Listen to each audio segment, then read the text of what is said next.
$1.7 billones a la economía mundial. Toda vez que existen riesgos, Más del 90% son MIPYMES, que generan 80%. Dame 20 minutos de tu tiempo y yo a cambio te daré información sobre los temas más relevantes en materia de comercio exterior, fiscal y aduanas con un toque humano. Y hagamos un trueque, un podcast de TLC Magazine México. Doctora Guadalupe Shine, buenas tardes, doctor. Hola, ¿qué tal? Buenas tardes.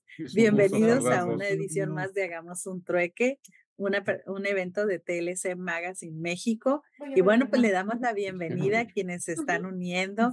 Bienvenido, doctor Máximo, y también Elvista Carballido que anda por aquí. No podía prender mi micrófono, pero aquí andamos. ¿Cómo están? Pues el día de hoy tendremos de invitado al maestro Omar Lara Soto. Y bueno, pues él nos va a presentar el tema, la actividad administrativa. También por aquí se está conectando el maestro. Ya lo vemos, si me pueden avisar si ya se pudo conectar.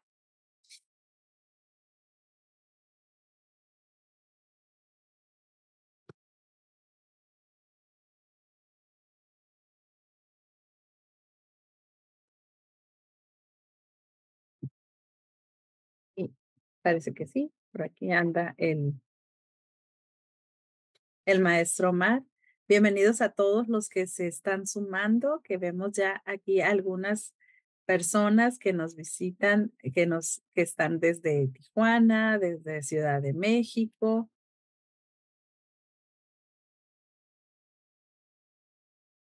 De diferentes partes nos están saludando. Bienvenidos.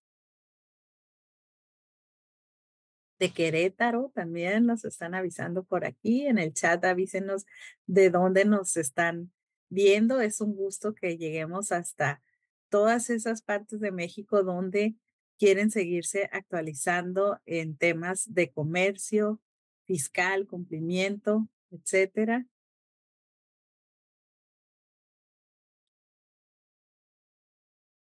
Desde Veracruz, desde Jalapa, Veracruz. ¿Qué tal, Israel? Buenas tardes.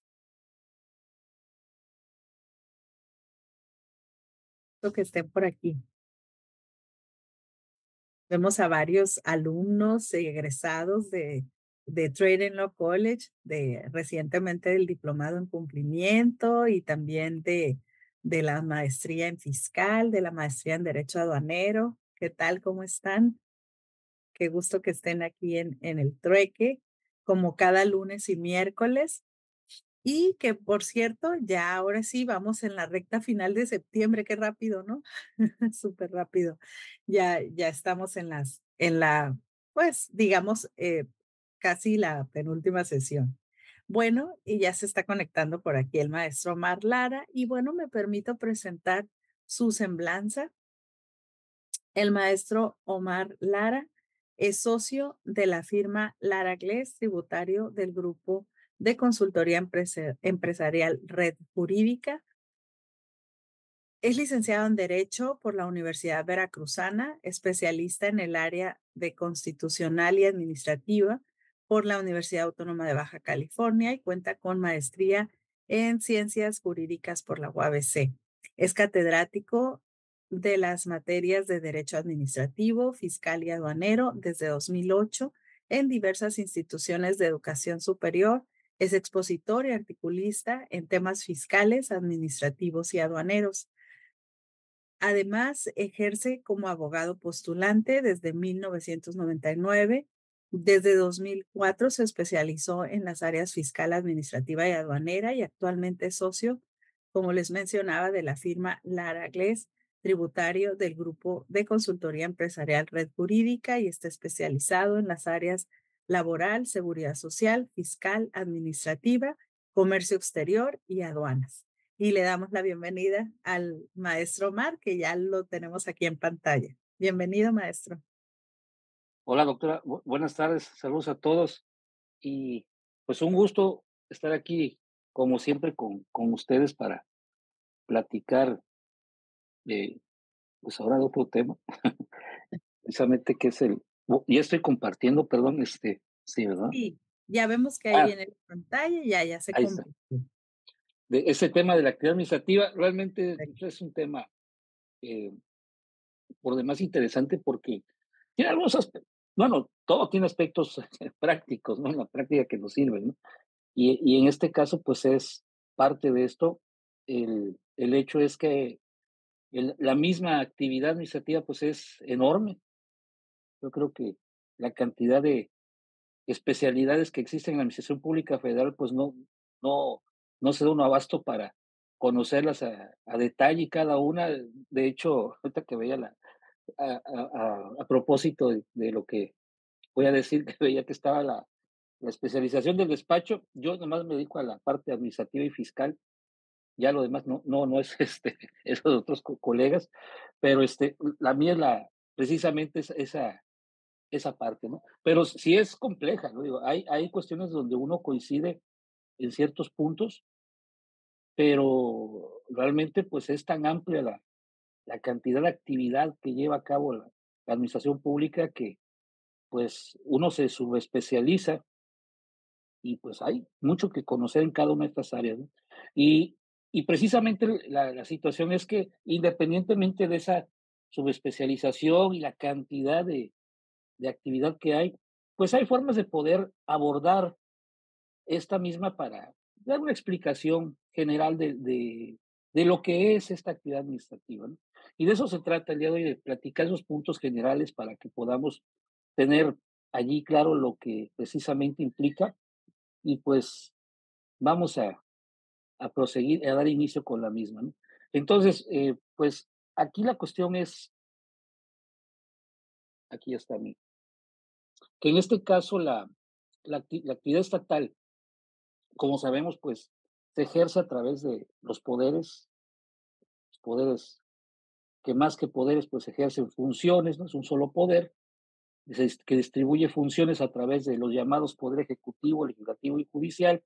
Y claro, pues la parte relativa a lo que son una cantidad de entidades con autonomía, ¿no? Que tenemos entre el Estado mexicano, que pues inclusive algunas pues creo que ya van a extinguirse, todavía está ahí pendiente, me parece, el, pues ya la definición de esto, ¿no? Pero pues el Estado se compacta, el Estado pues se expande, entonces no, sin el afán de entrar a calificar las decisiones de extinguirlo, pues realmente el Estado funciona con ellos o sin ellos, ¿no?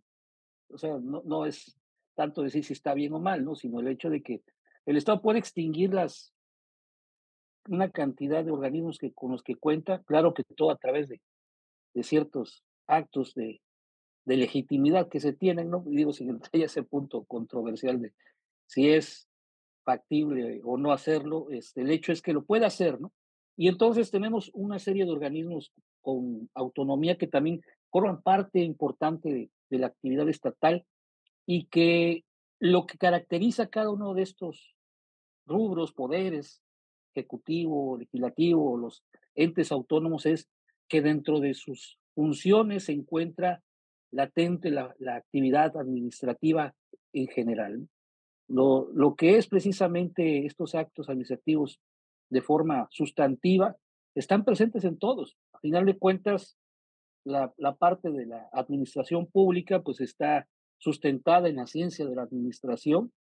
A final de cuentas es optimizar los recursos con los que se cuenta, organizando, dirigiendo, ¿no? Buscando obtener un resultado óptimo y pues el dinero, el personal, las instalaciones, los vehículos, etcétera, etcétera, ¿no? Todo se busca encaminarlo para un propósito que es el bien común, bien público, general, etcétera, ¿no?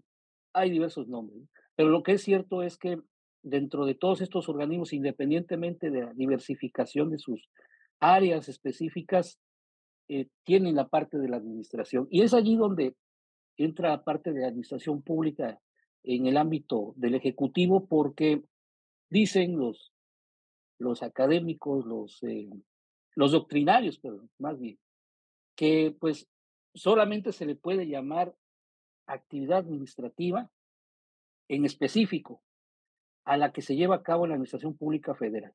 Y hay actividad administrativa, ¿cierto?, genérica, hay actos materialmente administrativos en toda la administración, porque están distribuidos en todo el Estado, ¿no? Y por allí cuando se habla de las funciones, pues vemos cómo el Poder Ejecutivo también es susceptible de legislar de acuerdo a lo que le corresponde, que son los reglamentos, una función materialmente legislativa, ¿no? Emitir un reglamento, llevar a cabo la resolución de controversias por medio de tribunales administrativos, aunque han ganado autonomía también, pero pues tenemos esta parte donde cada uno de los poderes no es exclusivo de ejercer una función, lo que sí tiene una función preponderante. Y en el ámbito administrativo, pues así es, ¿no? El Poder Ejecutivo, su función preponderante es ejecutar las leyes, y esta ejecución implica que debe adaptar las leyes, debe darle, por así decirlo, vida a las leyes para que puedan llevarse a cabo, y esto pues nos va a consumir una cantidad de recursos, va a implicar recursos, que pues ahí es donde entra precisamente la administración, por todas las funciones que se desempeñan. Y bueno, la cuestión de la actividad administrativa propiamente que yo quiero platicar es pues la referente al cúmulo de, vamos a decirlo así, de actos que corresponden a esta, pero identificando básicamente las formas en que se expresa, las formas que nosotros podemos ver en la parte ya externa, que ahorita explico por qué esta cuestión externa, y que da lugar pues, a inconformidades, da lugar a la ampliación de derechos, restricción, por la cuestión de que nos afecta. Hablo de una actividad administrativa externa, de la cual vamos a platicar un momento más, y que precisamente deviene de todo este cúmulo de dinámicas que hay dentro de la misma. Pasando a otro punto, tenemos aquí bueno, voy a dar lectura brevemente estos conceptos, y pues en la cuestión de la actividad administrativa nos dicen que es el conjunto de actos, decisiones, planes, programas y normas que adoptan y desarrollan las administraciones públicas en ejercicio de sus competencias, en los que se concreta su función de servicio a los intereses generales. Y el Poder Judicial, en sus criterios, específicamente en esta tesis que tenemos aquí, señala que toda aquella actividad desplegada por cualquier ente integrante de la administración pública en el marco de sus atribuciones, lo cual incluye excepcionalmente los actos de los poderes legislativo y judicial, y como producto de ello nos encontramos ante el acto administrativo como el principal, aunque no el único medio por el cual se exterioriza esta voluntad. Y precisamente por esto que dice este criterio, hay ciertos actos dentro de la administración pública, dentro del Estado, ciertos actos en general que pues llegan a adoptar la forma de actos administrativos y son conocidos por el Tribunal Federal de Justicia Administrativa en el caso de su competencia, ¿no? Y, por ejemplo, en el caso del INE, el INE, pues, como órgano constitucional autónomo que tiene a su cargo precisamente toda la parte electoral, ¿verdad?, que le corresponde, pues llega eventualmente a emitir ciertos actos que son susceptibles de impugnarse como si fueran actos de la Administración Pública Federal. Y estoy hablando, por ejemplo, de las multas de su Contraloría, multas que no son graves, las impone y se impugnan y las conoce el tribunal, está reconocido en su competencia. La Auditoría Superior de la Federación, que es una entidad, es una unidad de la Cámara de Diputados, o sea, legislativo, cuyas decisiones, cuyas resoluciones en la fiscalización de la cuenta pública, pues llegan a emitir resoluciones que pues tienen la sustancia del acto administrativo, ¿no? Y por lo tanto los conoce también el Tribunal Federal de Justicia Administrativa después de ciertas reglas allí de definitividad. Se pueden impugnar también dentro del tribunal y pues se les dota de ese carácter de acto administrativo para poderse impugnar, ¿no? Y entonces, pues, esto es no porque artificialmente así se les reconozca, ¿no? Sino porque sustantivamente sí son actos administrativos. Solamente que por esto que les mencionaba de la actividad administrativa, en este mismo punto, la doctrina señala que el acto administrativo solamente se puede reputar con este nombre al que se da dentro de la Administración Pública Federal. Sin embargo, si esto no fuera así, pudiéramos llamar válidamente acto administrativo a diversos tipos de actos que se dan dentro del poder legislativo, de los entes autónomos, inclusive dentro del mismo poder judicial. Hay multas que imponen los jueces en el caso de alguna, por ejemplo, me tocaba el caso de ver y derivó de un embargo, ¿no?, que hizo el Servicio de Administración Tributaria. Por 3,000 pesos embargó una casa pues, no queda como de $500,000 a un policía, porque no acudió a una diligencia, a una audiencia en un juicio federal, y le imponen una multa de 3,000 pesos, ¿no? Y después el SAT embarga allí la casa, se queda con la casa básicamente el 50%, y pues cuando yo lo impugno, pues no sabía precisamente de dónde venían los créditos. Me llamaba la atención el importe, y ya cuando contesta el Servicio de Administración Tributaria exhibe el origen, y pues eran multas de un juzgado federal.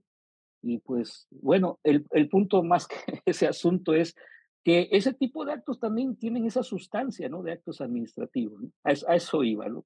Y bueno, el hecho es que independientemente de esa sustancia, repito, se ha determinado que el acto administrativo pues se da dentro de la Administración Pública Federal. Sin embargo, esa competencia que se prorroga por parte del tribunal obedece a que la sustancia de estos actos pues básicamente es la misma que se da en la Administración Pública Federal. Y por tanto, la actividad administrativa, aunque se da dentro de este ámbito, se expresan diversas formas como actos, hechos, reglamentos, contratos, y el punto es que incide en los derechos e intereses de los particulares, ya sea beneficiando, ampliando derechos, ya sea restringiendo, creando cargas, obligaciones a los particulares. Tiene diversas consecuencias y efectos. El punto aquí es que dentro de la administración pública, pues es donde se considera que se da la actividad administrativa.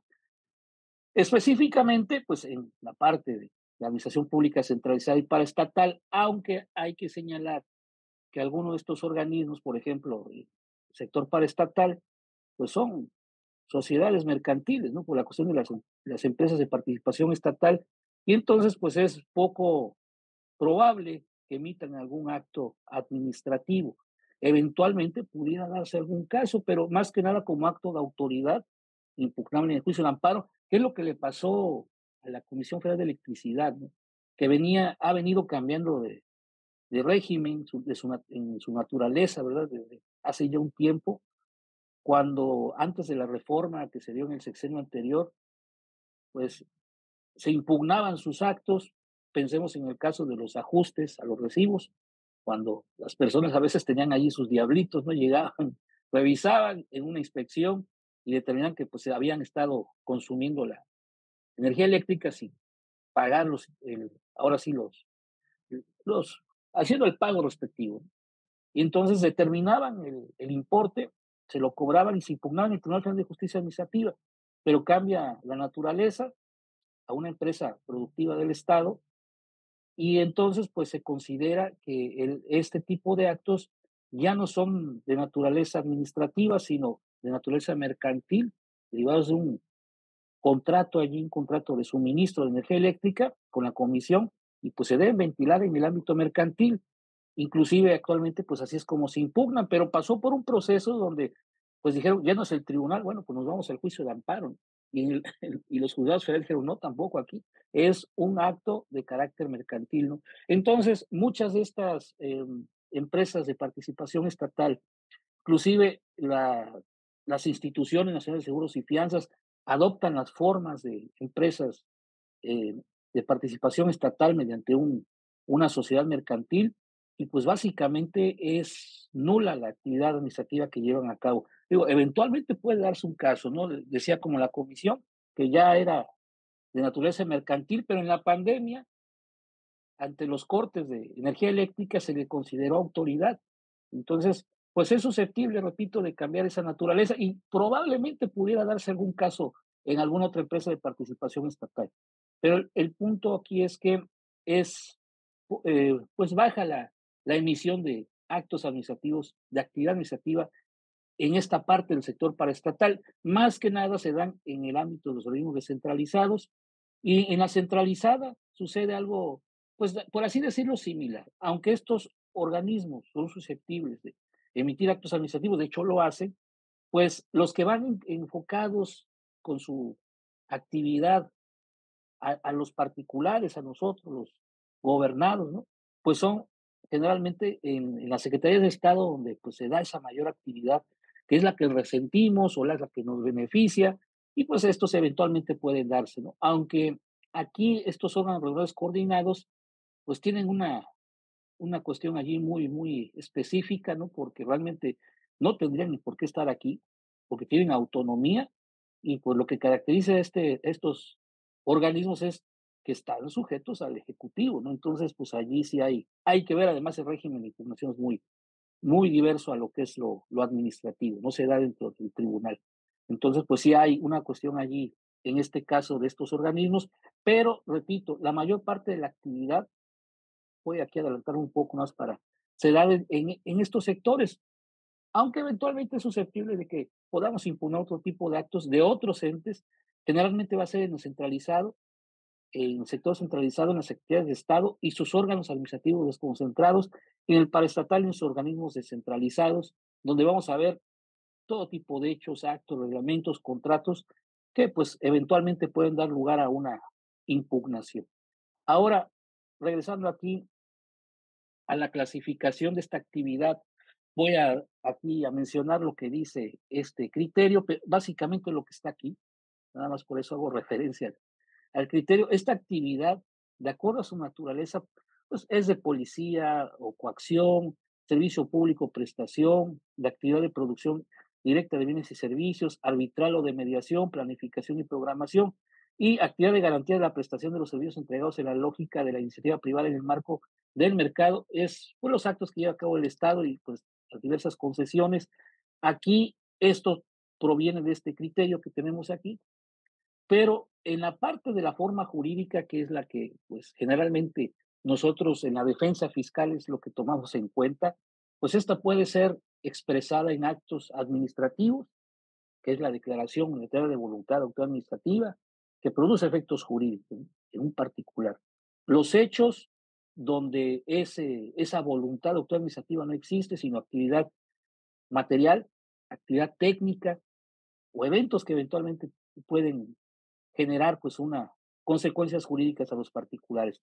Los reglamentos también son actos, pero son normas en este caso, que pues van a producir también sus consecuencias jurídicas. Los contratos también son actos jurídicos, pero pues su característica es que implica el acuerdo de voluntades entre los particulares y el Estado, pues con la característica de las famosas cláusulas exorbitantes, por eso del interés general, ¿no? Donde pues independientemente de lo pactado, pues el Estado siempre tiene la determinación de eh, dar por terminado, por ejemplo, un contrato. Digo, en materia civil existe la posibilidad de que si se da por terminado un contrato, se pueda obligar a la contraparte a que lo cumpla.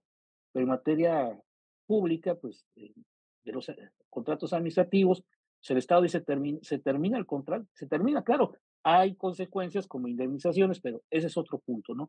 Entonces, eso caracteriza a este tipo de contratos, y pues en conjunto es la forma de expresión jurídica de la actividad administrativa, la que regularmente nosotros observamos, impugnamos, pero aquí hay otro aspecto también que hay que señalar, y es la actividad interna y externa.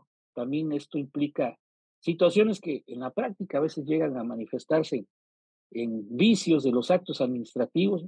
Y pues aquí va la lectura brevemente también a este concepto. Dice que se entiende como el conjunto de actuaciones, la actividad interna, en múltiples ámbitos, básicamente relativas a la organización, las relaciones interorgánicas, la actividad consultiva, las actividades de control interno, cuyo destinatario primero y primordial es la administración pública actuante. Tiene la finalidad de organizar, instruir, dirigir, orientar o coordinar a los propios órganos administrativos integrantes de una administración. A diferencia de la actividad externa, de la administración, es decir, aquella dirigida a producir efectos en la esfera de situaciones jurídicas, derechos o intereses de terceros, ya sean personas físicas o jurídicas privadas, u otras administraciones públicas, la actividad interna surte directos y plenos efectos en el seno de la misma administración que la desarrolla, aunque puede tener repercusiones más allá de este ámbito, como veremos, ¿no? Es lo que nos dicen aquí en este caso, en este texto, y aquí es importante traer precisamente a colación este punto, que es el de la existencia de los órganos administrativos, y me refiero a existencia al hecho de acreditar, ¿verdad?, que un órgano, un organismo, una unidad, un cargo, vaya, se encuentra reconocido como tal en alguna norma legal o reglamentaria. Cuando esto nosotros lo tenemos, por lo tanto, un funcionario, un servidor público, a través del cual pues actúa la administración, que válidamente puede afectarnos, que puede otorgarnos algo, porque mientras no sea así, sus actos serían en todo caso nulos, por la cuestión de que no estaría facultado para afectarnos ni para otorgarnos nada. ¿A qué voy con esto? Dice este criterio, órganos administrativos, los que afectan la esfera de los particulares, deben ser creados por ley o mediante acto del Ejecutivo en ejercicio de facultades específicas atribuidas legislativamente, salvo que se trate de entes cuya actividad solo trascienda al interior de la administración pública. Entonces, cuando se trata de actividad externa, estos entes, organismos, unidades, deben acreditar que en una norma reglamentaria derivada precisamente de la habilitación que hace el legislativo al ejecutivo para organizar un organismo o atribuido directamente en la ley, pues lo pueden hacer porque allí se menciona su denominación. Administración de recaudación tiene esas facultades, ¿no? Allí está. Entonces veo la facultad que allí se encuentra y pues obviamente es válido, legal que lo haga. Pero si se trata de alguna, por ejemplo, auxiliar operativo de recaudación fiscal, ¿no? A, se pone A, ¿no? Entonces, este auxiliar operativo de recaudación fiscal, pues yo lo busco en el reglamento y no lo encuentro, lo busco en la ley y no lo encuentro. ¿De dónde viene? Ah, pues estoy en un manual por allí mencionado, ¿no? Un manual de operación, de organización interna. Pues no, que emitió precisamente el jefe del Servicio de Administración Tributaria. Definitivamente no es posible que un servidor público, funcionario, que representa un organismo o una unidad que no está reconocida en reglamento o ley, pueda ejercer facultades. A mí me pasó en ocasiones que en el caso del IMSS está el jefe de la oficina para cobros, en su reglamento interior ahí está reconocido con sus facultades, y pues en el manual de organización interna del IMSS hay otro funcionario que se llama jefe de cobranza. Y me tocó ver cómo a veces, en vez de que firmara los mandamientos de ejecución, el jefe de oficina para cobros, firmaba el jefe de cobranza, ¿no? Pues totalmente fuera del lugar, porque no tiene facultades. Entonces, pues se impugnaba, y obviamente venía la nulidad por lo mismo, ¿no?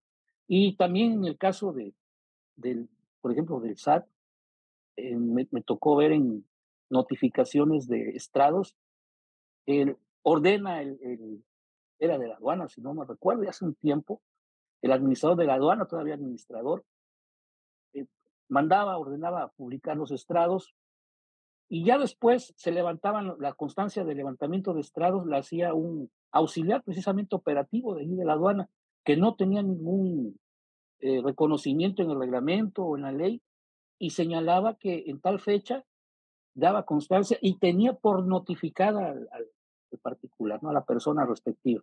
Y pues eso es un efecto jurídico, entonces, pues allí se impugnaba, que de hecho, pues la nulidad pues, nos da otra situación, pero pues era la figura, ¿no? O sea, son en algún momento dado, pues funcionarios, servidores que no pueden hacer ese tipo de cosas, porque la actividad externa y interna, pues difiere en el sentido, como dice aquí, de que la externa pues va dirigida a los particulares y la interna a la operación del órgano. Si yo llego con una solicitud para un permiso, autorización, llego a la ventanilla, a oficialidad de partes y entrego mi solicitud con los requisitos respectivos. Un personal de esta dependencia me recibe, sella y pues hace constar que entrego el documento, me acuse. Lo paso a una mesa donde se revisan los requisitos, se cumple con ellos, lo paso a otra mesa donde validan la información y entonces pasa a otra mesa donde elaboran el documento en sí mismo, el permiso, autorización, el acto administrativo y después lo pasan al titular para que lo firme. Todo esto es válido, es legal totalmente, pero el único que puede emitir el permiso en todo caso es el titular y validando la información que se le proporciona y todo tipo de análisis, ¿verdad? Pero todos los demás funcionarios, el personal que estuvo en este trámite, pues claro que tiene la legitimidad para actuar, porque pues, lo que hacen es la operación del órgano, sin la cual pues, no funcionaría.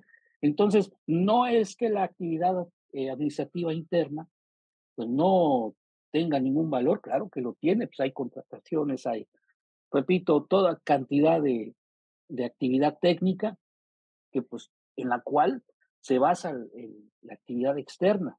Nada más que pues esta actividad tiene que estar limitada precisamente a la operación. Ya la cuestión externa tiene que estar emitida, validada por un servidor público que cuente con las facultades respectivas.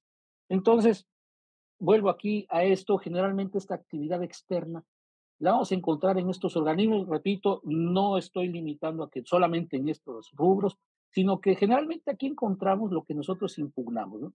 Y bueno, pues esta actividad en hechos, actos, reglamentos y contratos, pues se puede dar de esta forma. En estos cuadros lo que representamos son esquemas de cómo se genera el acto administrativo, inclusive los hechos, y, por ejemplo, al inicio del procedimiento de visita domiciliaria, tiene actos de trámite, de procedimiento y termina con una resolución, que eso es el acto administrativo. Los demás actos de trámite o de procedimiento, pues esa actividad que forma parte precisamente de un procedimiento, pero cuyos efectos probablemente no pueda impugnar. En este caso, en un juicio contencioso, en un recurso, porque ahí se requiere que sean definitivos, que produzcan sus efectos no provisionales, sino que ya se determine alguna situación. Y eso es el acto administrativo, precisamente. Los demás actos de trámite, claro que los puedo cuestionar por medio de un juicio de amparo. En su caso, ¿no? Hay que ver la procedencia, claro, porque pues hay situaciones donde no necesariamente va a proceder el juicio de amparo en un acto de trámite, pero puede darse el caso, ¿no? Por ejemplo, en la visita domiciliaria, en el caso de la orden de visita, procede el amparo indirecto. Y ya en la resolución, pues procede el recurso o el juicio, y si esa resolución no tuviera fundamentación y motivación o generar una violación directa a la Constitución, probablemente también juicio de amparo indirecto, pero es poco probable. La procedencia existe, pero que se dé el supuesto es allí donde muchas veces no sucede, ¿no? Ahora, el acto administrativo por sí mismo, sin que exista un procedimiento previo, en caso de una multa, de tránsito de la Guardia Nacional, pues es un ejemplo de esto.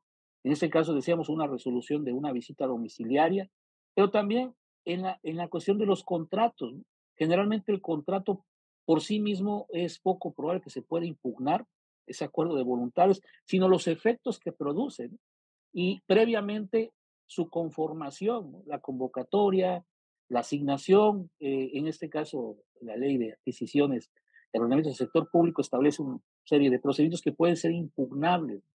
Y aquí también en el caso de lo que es propiamente el cumplimiento, la forma en que se ejecuta por parte de lo que es la administración pública, pues es impugnable, ¿no? Por ejemplo, si llega la fecha de pago y no me han pagado, solicito que se haga el pago y me dicen que no, pues eso ya genera un efecto jurídico que puede impugnar.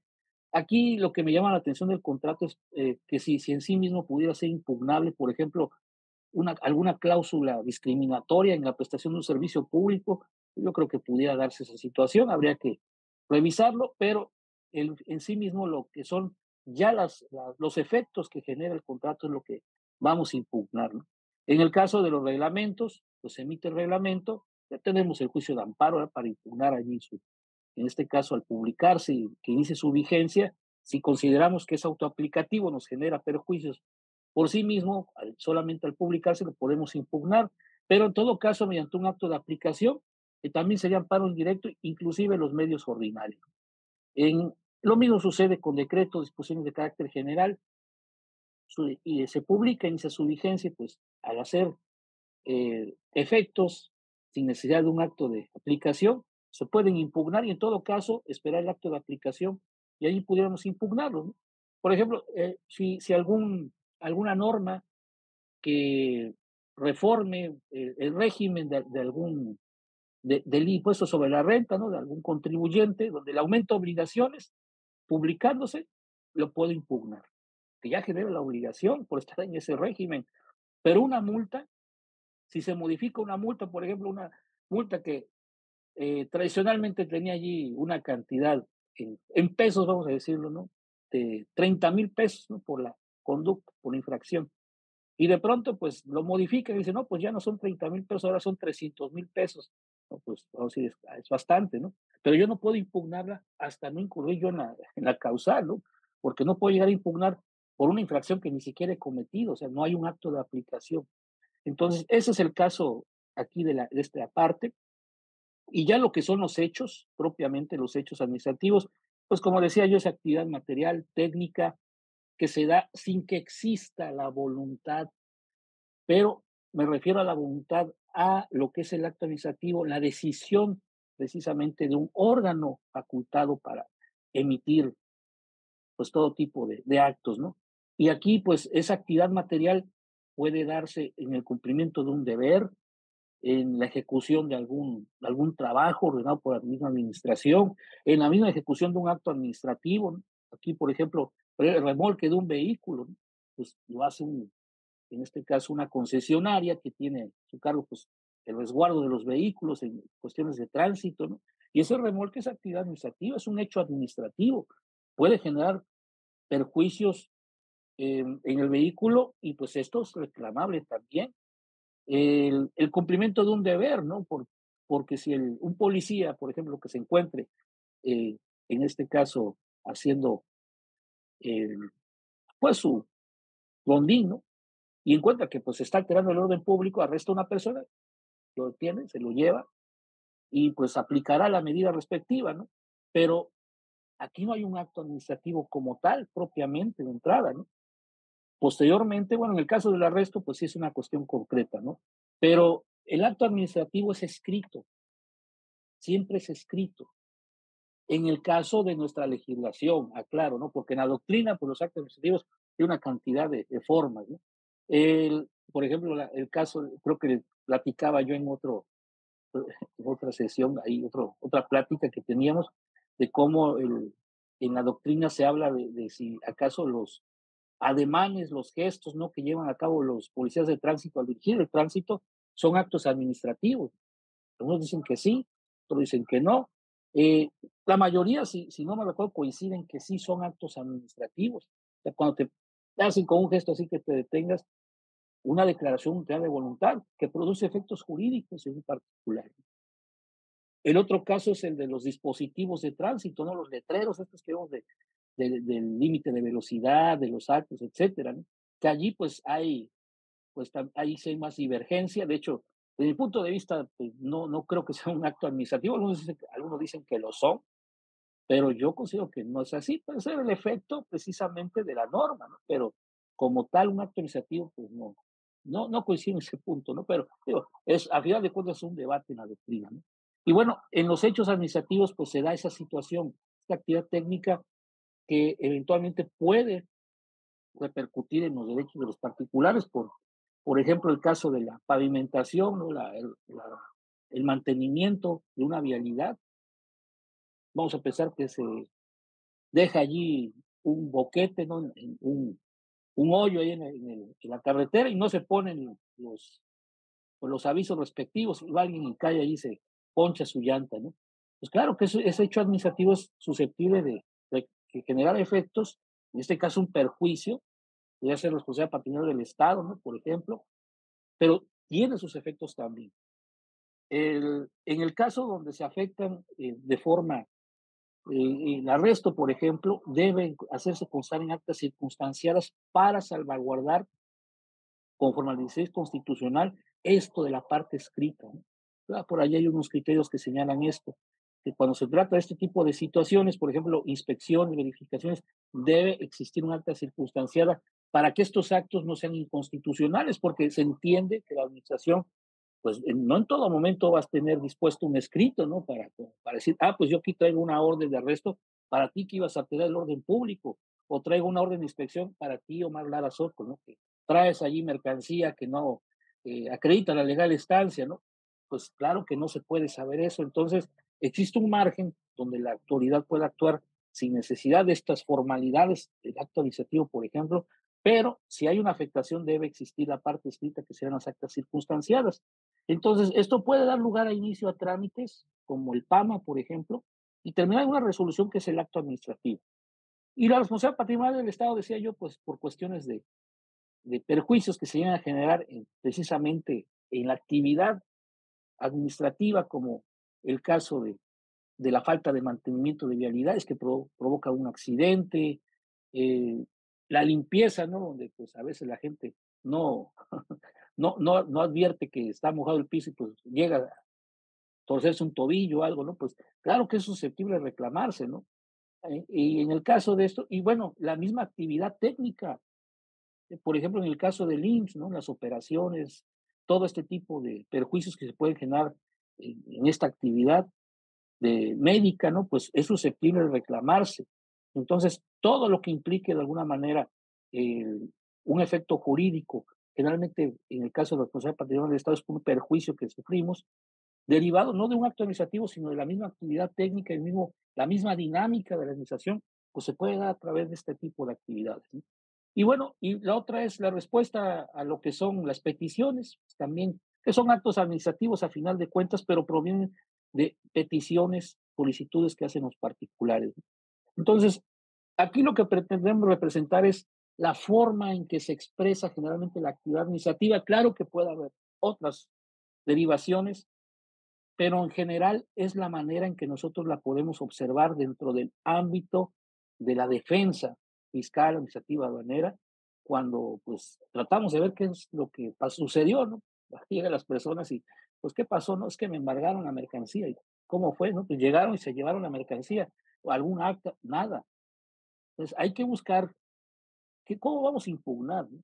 Y esto nos permite visualizar de forma general pues una buena parte de este tipo de situaciones. Digo, puede ser que haya otras derivaciones, otras situaciones, pero es lo que tratamos de ver aquí, ¿no? Y bueno, esto es en conclusión a lo que yo quería llegar, la forma en que se expresa, ya visto desde el ámbito, decía yo, de la defensa, y, y pues aquí todo este tipo de temas, por ejemplo, de su clasificación, este punto es importante también, de quienes pueden ejercer la actividad administrativa externa e interna, pues nos puede ayudar mucho para poder visualizar vicios en los actos administrativos, ¿no? Bueno, pues en general, pues es lo que yo venía aquí a platicar. Espero que sea de utilidad y pues ahora sí estamos a la orden para poder responder alguna pregunta, alguna duda que tenga. Muchas gracias.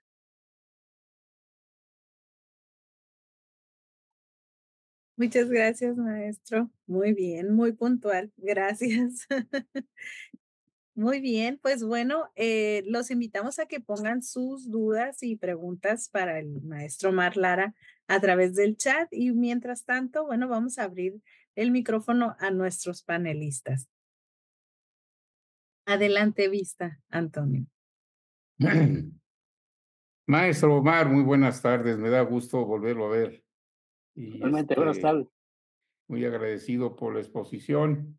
Y bueno, pues me recordó en esta cuestión administrativa que su servidor tuvo que recurrir al Tribunal Federal Administrativo de la Ciudad de México por una negativa ficta, o sea, una autoridad administrativa después de 4 meses no me contestó, entonces pues me fui al tribunal y estoy ahorita precisamente en litigio. Bueno, mi abogado está en litigio, ¿sí? Eso es por lo que escuché en su extraordinaria exposición, pues para eso nos sirve la autoridad administrativa. Es cuanto, maestro, y muy agradecido por su exposición. No, gracias a ti, maestro. Y sí, efectivamente, era aquí cuando mencionamos las peticiones, precisamente, que son lo que generan los silencios administrativos, ¿no? Y la negativa, la afirmativa, ¿no? Inclusive la famosa confirmativa, que no es más que una negativa, ¿no? También hay en los recursos, pero sí es parte precisamente importante de esa producción de actividad administrativa que hay, ¿no? Los silencios administrativos. Muchas gracias, maestro. Gracias. Muchas gracias, Vista. Le cedo el micrófono al doctor Máximo Carvajal. Gracias, Guadalupe.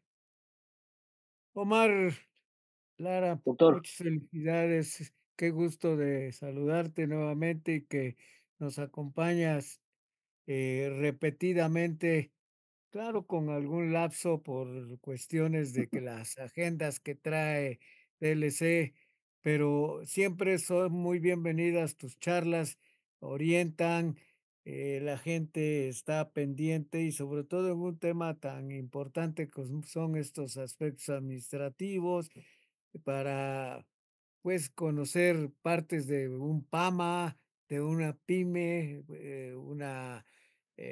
un juicio, un procedimiento contra una suspensión, cancelación de un agente aduanal, en fin, estas cuestiones administrativas que tú has señalado, pues sirven mucho, desde luego, para tener una buena idea y también cuidar la actuación de uno para no caer en alguno de los supuestos que nos marcan cualquiera de los procedimientos, sobre todo en materia aduanera o de comercio exterior, ¿verdad? Yo te felicito como siempre, muy didáctica tu charla, muy bien ordenada, sistematizada y bueno, aprendemos con tus conferencias y te agradezco mucho tu intervención. No, gracias, doctor. No, es mío estar aquí con ustedes como siempre. Gracias. Muchas gracias, doctor Máximo.